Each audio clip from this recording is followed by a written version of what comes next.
Marami ang nasorpresa sa online world nang maglabas ng announcement na si Sara Geronimo ang isa sa special guest ng SB19 sa inaabangang Fast Zone concert ng grupo noong October 26 sa Araneta Coliseum. Obviously, hindi ginamit ng SB19 si Sara sa pagbebenta ng tickets dahil hinintay muna nila na ma-sold out ang concert bago nila inanunsyo na panauhin nga nila ang popstar royalty. Shock tuloy ang fans ni Sara na biglang naging aligaga dahil kahit gusto nilang manood ng show ay walay na silang makuwang ticket. Hopya tuloy ang popstar at iba pang casual na bet mapanood si Sara kasama P-Pop Kings sa isang stage. Sinisip nila na sana raw ay magbukas ng standing room only o SRO section ang Big Dome para ma-accommodate ang fans ni Sara. Minamanifest din ng fans at maraming casual cyber citizen na magkaroon daw ng paid live streaming ang nasabing concert. Wika nga raw silang magbayad kahit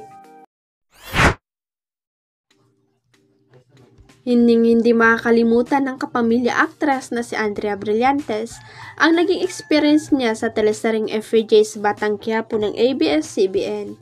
Pinatay na ang karakter ni Andrea sa long-running primetime action drama series bilang si Fatima Benito, kaya naman super sad ang kanyang mga taga-suporta. In fairness, talagang nagmarka si Andrea sa mga loyal viewers ng Batang Quiapo na pinagbibida ni Coco Martin dahil sa napakatapang at may pagka-daring niyang role na first time pala niyang ginawa. Kwento ng actress na exit interview niya with CCM Film Production relate much siya kay Fatima dahil sa naging buhay nito sa kwento ng BQ lalo na ang pagmamahal sa pamilya at paglaban sa mga hamon ng buhay. Hindi rin naman kasi ako laking yaman, so medyo nakarelate din talaga ako sa kanya na mahirap din talaga ang buhay. May mga bagay ka nang magagawa mo para sa pamilya mo, para makakain, para mabuhay, para maging maayos, mas maging komportable ang buhay niyo ang chika ng dalaga.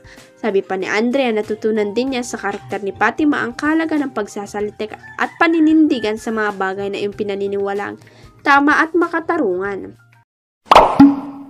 Huwag kalimutang i-click ang subscribe button at i-ring ang notification bell para sa latest at legit chika updates.